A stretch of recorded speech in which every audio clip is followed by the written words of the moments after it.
Hello, my name is Dr. Suzy Ross, author of Map to Wholeness and Associate Professor of Recreation Therapy at San Jose State University. This is my video series about my research about how people transform and is designed to help you and your friends to transform through study abroad. This particular video is about the phase of transformation called dismemberment. Just as the term implies, this is a very difficult phase of transformation. Indeed, it is the most difficult one. And the positive side of this is two things. One, this phase is the part of transformation that causes permanent reconfiguration of your entire being. So just like a caterpillar has to completely dissolve inside the chrysalis in order to become a butterfly, so too you must you dissolve in the casing of your psyche and your body.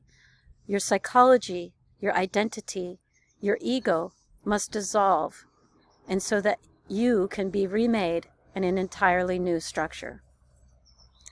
So this phase begins with an experience that is beyond your control, that is terrible. It's devastating. And it's something that you have no control over. A terrible circumstance occurs, whether it's with your health, a family member, circumstance with school or work, your house, your finances. Something happens that is extremely difficult, and it is what helps us to dissolve. This time during dismemberment, I'm not going to lie, it's lonely and painful emotionally, and you're strong. And millions of people before you have transformed. During this time, it's very helpful to spend as much time at home alone as you can, as well as spending time in bed, resting, getting a lot of sleep. These are actually things that look like depression, and if you feel that you might be depressed, and even if you're going through dismemberment, you should definitely seek out help. Seek out psychological help so that you have professional support as you go through dismemberment. Because sometimes dismemberment, it feels and looks like depression, and it could end up becoming depression for you. So please seek out help. Dismemberment is where we meet our internal darkness, all that's inside of our psyche and in our unconscious that is what we don't love about ourselves. And so there is an inner battle of eventually facing up to all those things about ourselves that we don't love, that we reject, aspects of self we do not like, and that we really would care not to think about, and we certainly don't like looking at. And yet, during dismemberment, we pretty much have no choice. There are circumstances around us that cause us to look more deeply at who am I really? I have these various faults, these fears, anger, anxiety, and our life circumstance really calls us to face it.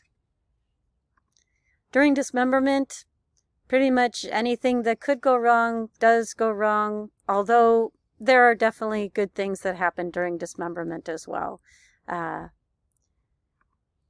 And to cope, you might turn to various ways of coping, and they range from the spectrum of being really unhealthy to healthier.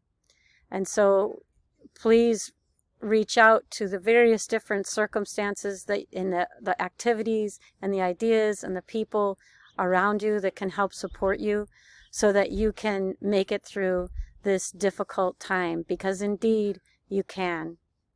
Importantly, you need one person. We don't need to have a group of people. But it's critical that you have at least one person that understands you, that gets you, and that supports you for who you are and sees you for who you are. So make sure and be in contact with that person on a daily basis. And if possible, please reach out for professional therapy as well. And if you're fortunate, you can reach out to a group. Maybe there's a support group. Maybe there's a group you've been in the past. And this is the time to be honest and to reach out and tell people what's really happening for you, so you can give them a chance to support you. So dismemberment is a difficult phase. Please be gentle on yourself. If you like this video, please like my channel, share this link with friends, and give me some comments as well so I can continue to improve. Be well.